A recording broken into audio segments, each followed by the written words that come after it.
Hi everybody, and welcome to another installment in the series of webcasts designed specifically for the International Tournament. My name is Nick Caringi. I'm the Senior Director of Operations and Education. With me is Pat Wilson. Pat is the Senior Vice President of Operations and Program Development. Pat, thanks for joining us. Thanks, Nick. Pat and I are going to talk a little bit about the tournament affidavit and the new rule that we instilled this year. Pat, can you talk to us a little bit about the 12-player rule and how it came to fruition? Well, this year, Nick, and it's a new rule for 2013, every tournament team and every tournament team affidavit is going to be required to have 12 players on it. So the affidavit, when the DA verifies it, must have 12 players on it at all levels of tournament play. However, the district administrator or the ADAs that are signing off on those affidavits for the DAs may grant an exception to that rule and allow a tournament team to have less than 12 players on their affidavit. And this rule really came about, Nick, because we've seen, since we've instituted mandatory play, a reduction in tournament roster size. We've talked to folks at the local level. We've talked to the International Advisory Committee as well as the Operations Committee of our Board of Directors, which are DAs that really represent folks in the field, and they helped us craft this new rule and help implement it. One of the criticisms that we frequently get, Pat and I and the rest of the Charter Committee and Operations staff, is why do we instill a rule and then allow a DA to request a waiver or submit a letter to waive that particular rule? Can you want to talk a little bit about kind of the individuality of the situations that we see and we review daily? So, Nick, what happens is that, while we implemented a rule that required 12 players, the fact of the matter is that we know there's going to be exceptions. And with this rule, we wanted the exception to be granted at the local level, really by the district administrators. The district administrators are more in tune with what their leagues are doing, the circumstances surrounding their leagues, and their, really in this case, their ability to field 12 players. And so that decision's best made at the local level. So the district administrators and their ADAs are going to have the authority to do that. Over the years, we've heard from district administrators they want more authority. They say they know their leagues, and so this is just another example of us trying to give them that the ability to govern their leagues and have more impact on the decisions that are being made on behalf of their leagues. The definition of justifiable reason, and we've heard that on out-of-boundary waivers and on other issues that have been submitted. Can we talk a little more about justifiable reason? And that kind of goes to your point of the local district administrator is going to really know that particular area and that particular issue better than we would here sitting here in Williamsport.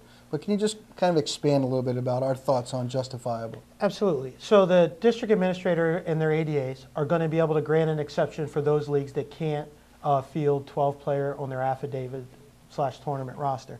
And so justifiable is the criteria we're using. There has to be a justifiable reason. So the district administrator and their ADAs are going to have to determine what's justifiable.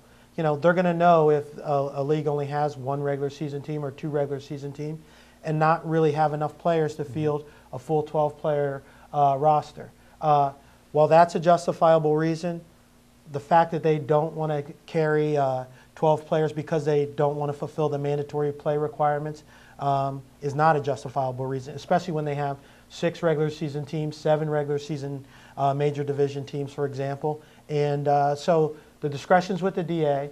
What I would encourage the DAs to do is I would encourage them to use as a litmus test, can you explain it? Can you justify it to the other leagues in your district? And if you can explain it to them and they think it's reasonable, in your mind, then and in their minds, then that's a justifiable reason.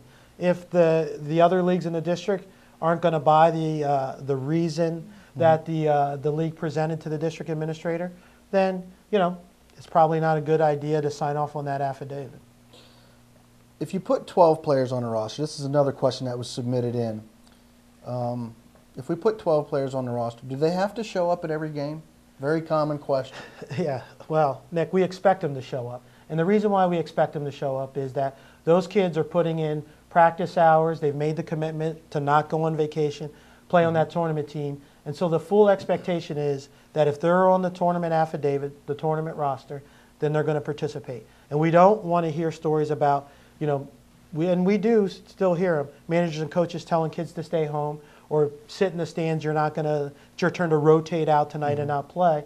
That shouldn't be happening. And if it does happen, I would encourage the folks that are administering the tournaments at the local level on our behalf to let the regional director know, let their district administrator know, and ultimately those situations can be brought to the tournament committee for our determination. And I will tell you, Nick, we're going to look at a way to probably sanction that team, whether it's the manager or coach or the team in general, in those situations, because those kids have put in the practice hours, and to tell them to sit in the stands is really doing those kids a disservice.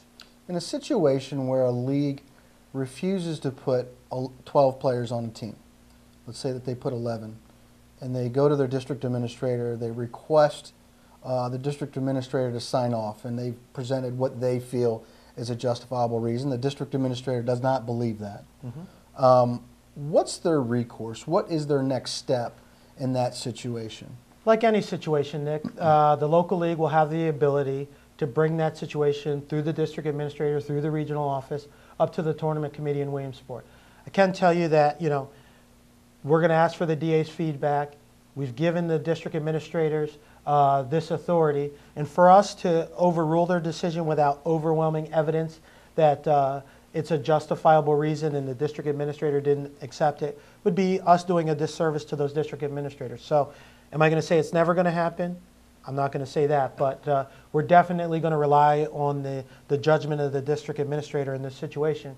We gave them the authority. We've empowered them to make a decision, and so we're going to rely on their judgment and their feedback as we consider it. The league still has the right, but the district administrator's input is going to be key. I think when you step back and look at the broad picture of what we're all doing here, what we do at our level, what the district administrators do at their level, and what leagues do at their level in terms of trying to provide more programming, trying to provide more opportunities for kids to play, and in this case, tournament ball. That's really the reason for the particular rule.